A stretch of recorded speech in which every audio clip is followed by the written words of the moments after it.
तो दोस्तों, एक और नया दिन और मैं बलजीत परमार हाजिर हूँ एक नई कहानी, एक नया किस्सा लेकर। आज आपको बताएंगे उस शख्स की कहानी जो आज से तकरीबन 1.5 साल पहले फरार हो गया था। अमरावती जेल में उम्र कैद काट रहा था और पिछले साल जनवरी में उसको 45 दिन का पैरोल मिला। 8 मार्च को उस वापस जेल में हाजिर होना था, लेकिन नहीं हुआ। तकरीबन 1.5 साल से फरार चल रहा था, जबकि उसके बाकी के साथी उसी जेल में सजा काट रहे हैं और ये आदमी भाग गया। अब आपको हैरानी होगी कि आदमी है कौन, किसकी बात कर रहे हैं हम। इस आदमी का सरनेम है सिसोदिया। ये कोई दिल्ली के पुराने उप मुख्यमंत्री सिसोदिया का रिश्तेदार नहीं है, लेकिन सरनेम वही है। इस आदमी का नाम है दीपक सिसोदिया और ये आदमी उन 8 लोगों में से एक है जिनको मुंबई के एक बड़े पत्रकार जे.डे. के मर्डर केस में उम्र कैद की सज़ा हुई थी। और ये वही केस है, जे.डे. मर्डर केस, जिसमें छोटा राजन को भी उम्र कैद की सज़ा हुई है और उसी की वजह से आज तक छोटा राजन जेल में, तिहाड़ जेल में बैठा है। इम्पोर्टेंट केस है और इसके जितने किरदार थे सब के सब बहुत इम्पोर्टेंट थे। जितना कि वो मरने वाला पत्रकार इम्पोर्टेंट था, उसी तरह ये केस बहुत इम्पोर्टेंट था। बहुत मेहनत के साथ और बहुत सबूतों के साथ उस समय के मुंबई के joint commissioner of police crime mister Roy, Himanshu Rai, उन्होंने ये केस सॉल्व किया था अपनी पूरी टीम के साथ। कुछ पगे भी पड़े थे, हम आपको बताए थे, एपिसोड बनाया था किस तरह मुंबई पुलिस क्राइम ब्रांच की एक यूनिट ने नकली कातिल ढूंढ लिए थे। एक नकली कार पूना से खरीद ली थी और उनको असली कातिल समझ के पेश करने वाले थे कि हिमांशु राय को शक होता है और वो कंफर्म करते हैं और अपनी टीम को कहते हैं ये आदमी मुझे नहीं चाहिए, असली कातिल पकड़िए। और उसके थोड़े दिनों के बाद क्राइम ब्रांच की एक दूसरी टीम ने सतीश कालिया और उसके 6 साथियों की तलाश जारी की थी और बाद में एक एक करके पकड़े गए। दोस्तों, ये वो केस है जिसमें बहुत सारे टर्न एंड ट्विस्ट आए। सतीश कालिया एक ज़माने में छोटा राजन के गैंग का खास आदमी हुआ करता था और फरीद तनाशा के साथ जुड़ा हुआ था। फरीद तनाशा के साथ मिलकर उसने बहुत सारे कांड किए थे, काम किए थे, लेकिन बाद में कुछ आपस में कोई डिफरेंसेस के चलते हुए वो ऐसा से फरीद तनाशा का साथ छोड़ के, क्योंकि छोटा राजन बाहर था, भागा हुआ था, तो उसने डी.के. राव का गैंग ज्वाइन कर लिया। हर बड़े गैंगस्टर के नीचे छोटे छोटे कई गैंग होते हैं, तो डी.के. राव अपना इंडिपेंडेंट गैंग धारावी से चलाता था। तो सतीश कालिया डी.के. राव के साथ मिल गया। उन्हीं दिनों में तब तक छोटा राजन के लोग, कंपनी के लोग इसको हर महीने पैसा दिया करते थे। पुराने कई केसेस में जिनमें छोटा राजन के लिए इसने काम किया था फरीद तनाशा के साथ, उसकी हर महीने पेमेंट इसको मिलती थी। लेकिन जब इसने सतीश कालिया ने डी.के. राव को ज्वाइन कर लिया तो वो पेमेंट मिलनी शायद बंद हो गई थी, ऐसा मेरे सोर्सेज ने बताया। उन्हीं दिनों में सतीश कालिया के पिता का देहांत हो जाता है। वो उसकी बॉडी लेके यहाँ से तमिलनाडु जाता है, जहाँ का ओरिजिनली वो रहने वाला था, और अपने पिता का जो फाइनल राइट्स होते हैं वो करने के बाद वहीं पर रुक जाता है कि मुंबई में माहौल काफ़ी गर्म था। अब चलते चलते 2011 आ जाता है, जब जर्नलिस्ट जे.डे. को मारने की प्लानिंग की जाती है और उसके लिए छोटा राजन चुनता है सतीश कालिया को। तमिलनाडु से बुला के उसको टीम दी जाती है और उसको कहा जाता है कि हथियार तुम्हें कौन सा चाहिए। तो सतीश कालिया अपने एक हथियार की फरमाइश करता है कि मुझे ये अमेरिकन पिस्टल चाहिए। तो छोटा राजन कुछ दिनों के बाद उसको फ़ोन करता है कि आप नैनीताल पहुंच जाइए, किसी और को मत भेजना, खुद जाना, वहाँ पे आपको मेरा एक आदमी नैनीताल में फला फला जगह पे मिलेगा। नैनीताल उत्तराखंड में पड़ता है, पहले उत्तर प्रदेश हुआ करता था, बाद में इंडिपेंडेंट स्टेट बन गया।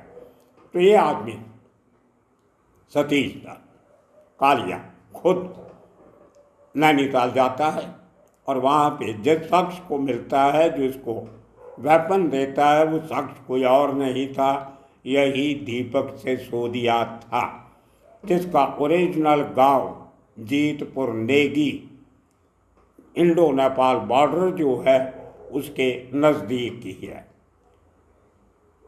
मानबासा करके एक एरिया है और वहीं पे उसके नज़दीक इसका गांव है जीतपुर नेगी, वहाँ का रहने वाला, उस एरिया से अच्छी तरह वाकिफ। तो वो आदमी इसको वेपन देता है और इसको साथ में उसकी बुलेट्स वगैरह जो है 29 शायद इसको बुलेट्स दी, उसका टेक्निक जो था वो सब इसको बताया। अब कहा जाता है कि उसने हथियार तो और भी दिए थे, लेकिन ऐसे केसेस में अक्सर होता है कि पुलिस बाकी हथियारों की बात नहीं करती क्योंकि उनको रिकवर करना बहुत मुश्किल हो जाता है। तो एक हथियार शो किया गया और वो हथियार फाइनली JLA को मारने में इस्तेमाल किया गया, वो अमेरिकन पिस्टल, जो जब सतीश कालिया पकड़ा गया तो अंधेरी वेस्ट एक इलाका है अंबोली मुंबई में, अंबोली की एक झोपड़पट्टी में छुपा के रखा हुआ वही पिस्टल मुंबई पुलिस ने सतीश कालिया को साथ ले जाकर रिकवर किया था गवाहों के सामने। और ये बहुत बड़ी केस के लिए कामयाबी थी जो ट्रायल के दौरान बहुत काम आई। तो ये शख्स दीपक सिसोदिया, जिसने इतने खतरनाक हथियारों की, कहा जाता है कि दीपक सिसोदिया ये हथियार नेपाल से प्रक्योर करता था और छोटा राजन को सप्लाई किया करता था। कहा तो ये भी जाता है, हालांकि ऐसी बातों का कोई सबूत नहीं होता, कि वो और भी कई गैंगस्टर को यूपी के ये वो जिनको इस किस्म के हथियार चाहिए होते थे, उनको हथियार सप्लाई करने का काम करता था। खुद कभी किसी को मारा नहीं, कभी गैंगस्टर नहीं, बड़ा चुपके से आराम से छुप के काम करता था, हुलिया बदलने में भी माहिर था और बहुत लो प्रोफाइल रखता था। ये तो ऐसा हुआ कि सतीश कालिया पकड़ा गया और सतीश कालिया ने ये पूरी कहानी उसने, क्योंकि खुद वो हथियार लेने गया था नैनीताल, इसलिए दीपक सिसोदिया की पहचान हुई। उसके बाद पकड़ा जाता है तो यूपी पुलिस जो इसका बैकग्राउंड निकालना चाहती थी कि किस किस गैंग को इसने हथियार सप्लाई किए, वो काम नहीं हो सका, क्योंकि मुंबई पुलिस उसको पकड़ के ला के यहाँ रख दिया और अल्टीमेटली 7 साल की ट्रायल के बाद उसको उम्र कैद की सज़ा हो जाती है 2018 में। तब से ये आदमी जेल में था। अब पिछले साल 2022 में जब 8 मार्च को इसको वापस पैरोल के बाद अमरावती जेल में पहुंचना था, नहीं पहुंचा, तो इसकी तलाश शुरू होती है। तो पहला शक मुंबई पुलिस को यही हुआ कि ये आदमी अपने एरिया में वापस जरूर गया होगा और नहीं तो उसके आगे नेपाल में रहता होगा, क्योंकि वहाँ पे इसके बहुत सारे लिंक्स हैं, वहाँ पे हथियार खरीदता था और आगे सप्लाई करता था, हो ना हो कि वो नेपाल में हो। तो मुंबई पुलिस क्योंकि इतना लंबा समय बॉर्डर पे बैठ नहीं सकती, दूसरा इलाका, तो उन्होंने ये केस जो था वो एक FIR रजिस्टर कर दी हल्द्वानी पुलिस स्टेशन में। वो भी बॉर्डर के पास पड़ता है और नैनीताल डिस्ट्रिक्ट में आता है। तो हल्द्वानी पुलिस स्टेशन में पिछले साल मार्च में एक FIR रजिस्टर कर देते हैं, जिसमें इस आदमी को भगौड़ा करार दिया जाता है। और कुछ महीनों के बाद जब नहीं मिलता तो यूपी सरकार की, यूपी पुलिस की, STF की जो टीम है वो इसको इसको इनामी मुजरम बना देती है और 25,000 रुपये का इनाम इसके ऊपर रख देती। शायद उसी इनाम की वजह से कहीं ना कहीं STF को खबर आ गई होगी कि कहाँ है, कहाँ से आता है। तो पिछले गए एतवार को, आज से 2 दिन पहले, STF की टीम को पता चलता है कि उसकी मूवमेंट नेपाल में देखी गई है। उसने एक गाड़ी का बंदोबस्त किया है और वो गाड़ी लेके जो हल्द्वानी जो रेलवे स्टेशन है ना, जो बनबासा रेलवे स्टेशन है हल्द्वानी के पास, बनबासा रेलवे स्टेशन के पास से जो क्रॉसिंग हिंदुस्तान में आती है, इंडिया में एंटर करते हैं चेक पॉइंट पे, एंट्री पॉइंट पे, तो वहाँ पे वो आएगा। तो STF उसकी शय लगा के इंतज़ार करती और खबर पक्की थी। जैसे ही वो अपनी गाड़ी से, नेपाल की जो गाड़ी थी उसमें से निकल के बॉर्डर क्रॉस करके भारत की साइड में आता है, तो वहाँ पे यूपी पुलिस की STF उसको अरेस्ट कर लेती है। और हैरान हो गए कि वो सूटी पकड़ के चल रहा था। उस किस्म की कोई पहली तस्वीर पुलिस के पास नहीं थी और चश्मा लगाया हुआ, बाल भी बहुत कम, बहुत बुरी तरह से हुलिया बदला हुआ। तो अगर पुलिस की खबर पक्की नहीं होती तो शायद दीपक सिसोदिया पहचाना भी नहीं जाता और बातचीत करके शायद निकल भी जाता, क्योंकि खबर बहुत पक्की थी, इसलिए वो हाथ आ गया। तो दोस्तों कहते हैं ना, कानून के हाथ बहुत लंबे होते हैं। अब यूपी पुलिस उसकी अरेस्ट तो हो गई, उसका रिमांड भी ले लिया।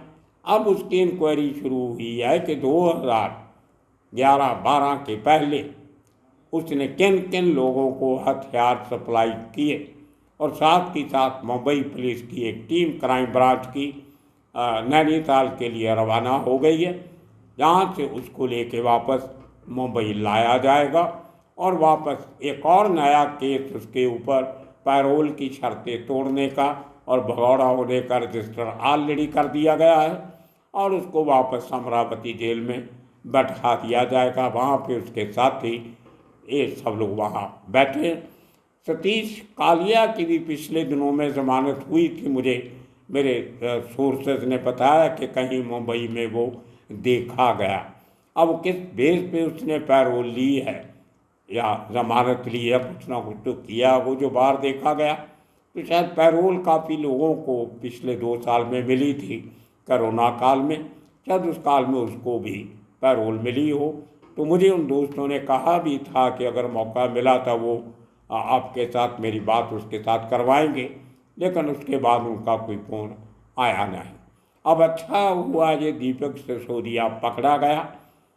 अब इससे पुराने जो मेरे कांटेक्ट में उनसे आपके आज के इस एपिसोड के द्वारा उनको रिक्वेस्ट करूंगा कि जिन लोगों ने मुझे वो उसकी बात करवाने का वादा किया था, वो जरा एक बार फिर चेक करें कि क्या सतीश कालिया जेल में है या बाहर है या क्या सिचुएशन है। अगर हो सके तो मेरा नंबर उनके पास है, पहले उन्होंने मेरे से बात की थी, तो एक बार फिर मेरे साथ वो लोग बात कर सकते।